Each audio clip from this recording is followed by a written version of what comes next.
You spend hours on end studying the medical books. And those who are in the medical profession here, every 10 years they start studying again and give their exams.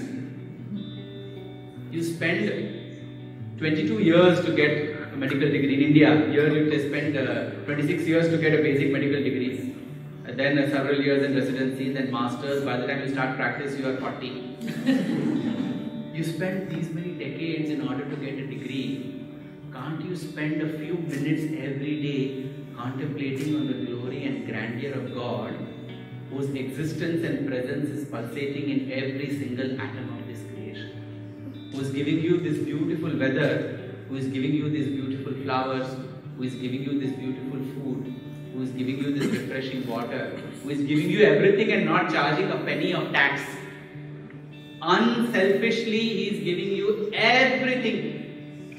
Can't you spend 5 minutes a day contemplating His glory and expressing gratitude to Him? And this practice has to start in the childhood years. Very often people say that, oh, now I'm retired, I have given up everything, I'm available for Swami's work. You have not given up everything, you are retired and hence nobody has any work with you, so now you are ready for Swami's work. You have to be ready for Swami's work from the time you have the skills and capacities and capabilities to contribute to a mission which is meant for universal welfare. Take care of your family and its welfare, but also ensure that you have to take care and contribute to universal welfare. That is why those skills and talents have been given to each one of us. If we are going to use the skills and talents only for ourselves, then it's a selfish utilization of the talents that we have got. Sarva karma bhagavad prityartham. Everything you do, you should do for the benefit of others. It is not for yourself. It should be done for God, for the benefit of society. And that is why it is said, Sharira Madhyam Khalu Dharma Sadhanam. The objective of this human body is to constantly undertake dharmic activities. Whatever you do, if you are a teacher, be the best teacher. If you are the businessman, be the best businessman. If you are a scientist, be the best scientist. Ensure that you do everything extremely well. Yoga karmasu kaushalam. Whatever you do should be extraordinary. Yoga does not alone mean exercises of all kinds which we do on International Yoga Day. Very good, that's for the body. But for the mind and the skills and the talents, you have to excel in whatever activity that you undertake. That is the key message of Bhagavad Gita, and you have to do everything in the best way possible. And then give it back to God. Give it back to the divine power that has endowed you with all those talents and skills and capabilities. That is also the message of Navaratri. We all are so fond of, we just celebrated Navaratri, everybody is going for Dandiya program. How many of us did not go for Dandiya program? Good, so 50% didn't go, which means 50% went. What is the message of the Dandiya program? We've never reflected on this.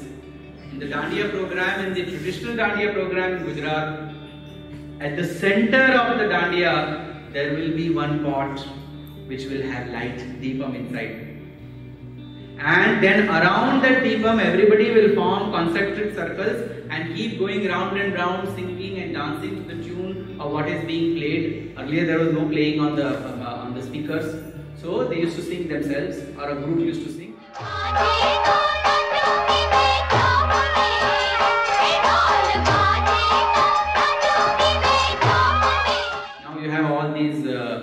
Great singers, Falguni Pathak and others who come here and sing, and you have fantastic programs. But what is the significance? The songs are about God. Everybody has to be doing everything in rhythm, and everybody is going round and round in the concentric circle they have formed. First, God is the center of our lives. The Deepam in the center of the Dandiya symbolizes that God is the center of our lives. For those 9 days we are worshipping the supreme power of the Divine Mother who is present there in the form of that Deepam. Second, we all have to celebrate this life singing the glory of the Divine Mother. We have to dance and sing, but move around in the path that we have to, and ensure that that path is keeping central focus and rhythm on that divine power in the center of our lives. And point 3, the moment one person moves out of the beat and the rhythm, everybody else will be affected.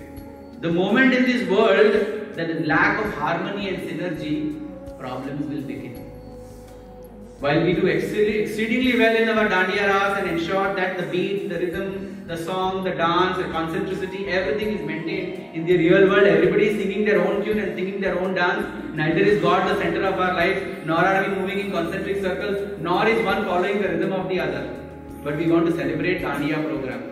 Pay $100 ticket and go over the weekend. Wear the best chaniya choli and have the best decoration, because we are celebrating the festival of the Divine Mother. But what is the message of that festival which we just celebrated for 9 days? This is the message. Keep God as the center of your lives. Ensure that you sing and dance in His glory while you are moving around in the path of your life. And ensure that you are in harmony and tune with you, your environment, your ecosystem and the society at large, so that everybody is moving in the Godward direction. This is the message of Navaratri. It is left to you to make most of the opportunity. Do not think that you are required to do that work. Prakriti will get that work done circumstantially. You are inconsequential for the accomplishment of any task, spiritual or otherwise. Only we give too much value to ourselves and take ourselves seriously. The world doesn't take us seriously. Nobody is indispensable, goes the Western saying. It is true in the spiritual path as well. But if we want to make the most of this life and live the karma, janma and dharma properly, then we have to ensure that this brilliant platform that Swami has provided is utilized to the fullest extent. And what are the 3 objectives that are achieved through this? First, work. Work is like the seconds clock, second hand in a watch. 60 seconds, when that second hand moves, the minute will move one hand. The minute hand is like worship.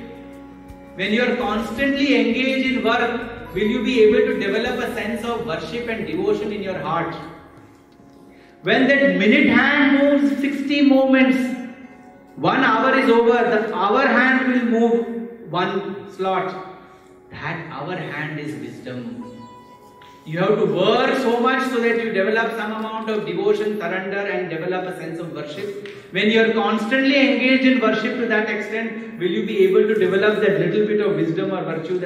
And that way, with work, worship and wisdom, this journey will be carrying forward, taking us to the last destination, and that destination is karma, janma, dharma, and the 4th part of this final destination is Brahma. Brahma is not the Lord with 4 heads. Brahma is actually Brahman, the supreme divinity.